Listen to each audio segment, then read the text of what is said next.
This one might be a little harder for me to get through, but I'm going to try. Um,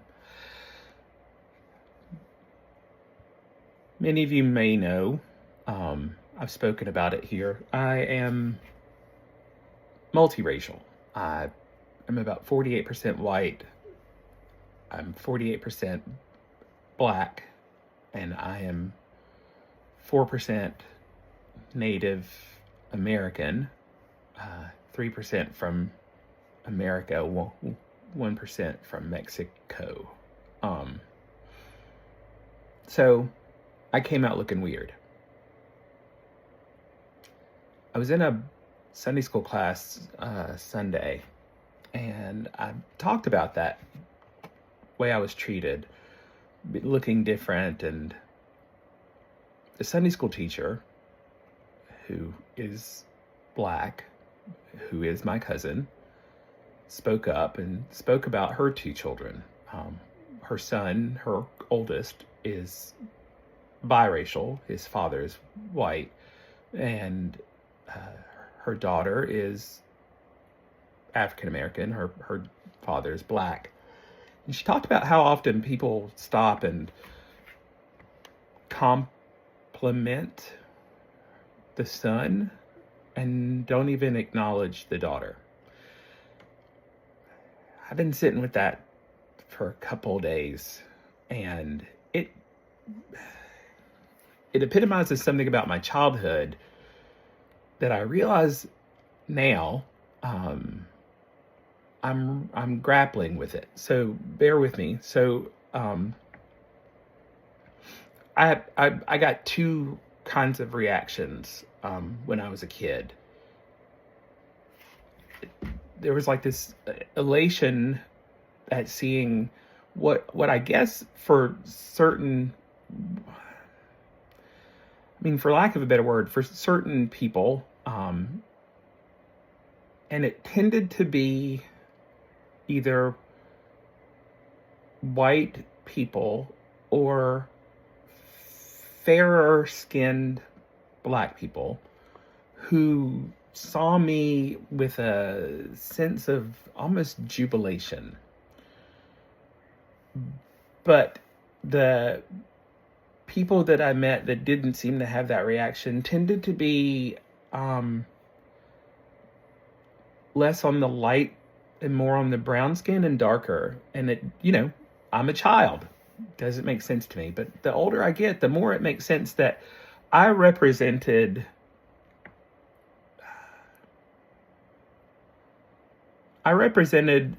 an enlightenment of some type, this newness of a world that was emerging out of equal rights for women to choose their own mate, equal rights for couples. I was born the year after the Loving decision legalized marriage between people of different races. Moving to the South and looking like I did was difficult for people. I was a unicorn, and some people, it turns out, are afraid of unicorns, fearful of unicorns. I'll share a story. We were in New York actually one time, walking to church. It was my grandmother, it was me, and it was my older brother. I don't think my Jeanette was with us. She might have been, but I don't believe she was. I think she had gone ahead, or she was coming afterwards. But we were walking, and we stopped to speak to this lady who I don't even remember now if my grandmother knew her, if she just kind of stopped to gawk. But my older brother and I had really long, very 70s curly hair. His was jet black, and his skin tone is darker than mine. Mine was blonde. And this was pretty much my skin tone. And the lady made some comment about how pretty my hair was. And then she asked the question, why do you have a wig on that child? My grandmother said, well, that's not a wig. And they chat, la, la, la. Well, they start to walk away, and when the woman starts to walk away, she reaches down and with both hands, she grabs me by the hair and tries to tear the wig off of my head. But it was not a wig, it was my hair. And I screamed until she let go. Now, my grandmother's reaction, sadly, wasn't one I would have, I would have liked more care and concern. But again, we had a difficult relationship. She looked at the woman and she said, "I told you it wasn't a wig." Now, I'm traumatized, but that's a whole nother story. The fact is that's what happened to me as a child. And that wasn't the only instance. There's this idea that I kind of gave some kind of promise, I think, that was almost medicinal to some people. But, Epicac is a medicine. And if you don't know, Epicac makes you throw up. So I was medicinal in ways that made people feel great. And then I was Epicac for other people because I represented something that just couldn't settle in their soul. Now, I realize now that my grandmother was one of those people. She held resentment towards white people for whatever white people did to her. And I don't know what those things are, and I will never know what those things are. Some people love me when they see me because I represent like a bridge to a new kind of person of color, I guess. I don't know. I really don't. Like, I don't present in a way where you think I might mug you. Someone said that to me once. I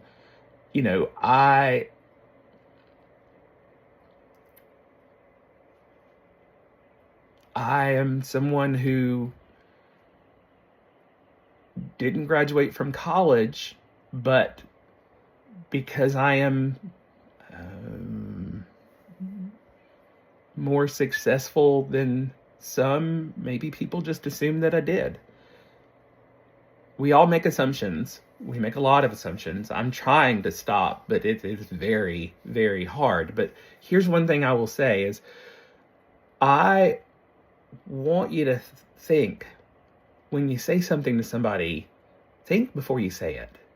Like, do you have a right to say it? Is there something in you that thinks that you have a right to question something about someone else, to criticize something about someone else? Is that your right? Was it that woman's right to try to yank my hair out of my head? Or did she just arrogantly think she could?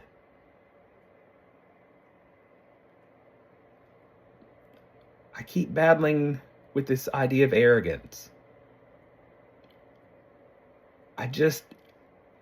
I want so badly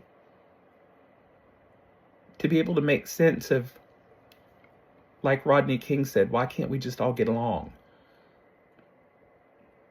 But I'm at a state in my life where everything seems unsettled, but yet I feel, as James Cleveland said in his song, I feel no ways tired. As the song lyric says, I've come too far from where I started from. Nobody told me the road would be easy, but I don't believe that God brought me this far to leave me. I'm going to start doing some stuff about some songs, but I'm also going to do some stuff about arrogance. I want us to start thinking about how we talk to each other, how we treat each other, what it is that we say to each other, how it is that we say it to each other. What right do we have? And who gave us that right? And was it correctly given? I'm a grown 54-year-old man, right? Who doesn't have children except for my 2 dogs. So who has a right to tell me how to live my life? Now, my husband would say he does because he's my husband. My mother would say that she does because she's my mother. You know, friends and family might say that they do because they are friends and family and they care. But do they actually have the right? Do any of us have a right to speak in each other's lives or for each other's lives or about each other's lives? Or do we just kind of take on a certain socially given arrogance that says, yeah, we have that right because social media says we have that right? I want to start looking into that, thinking about that. This one's a little longer than some of the other ones, but I think that's going to be the next few episodes about song and about people in my life and how the songs remind me of my purpose. All right, go in peace.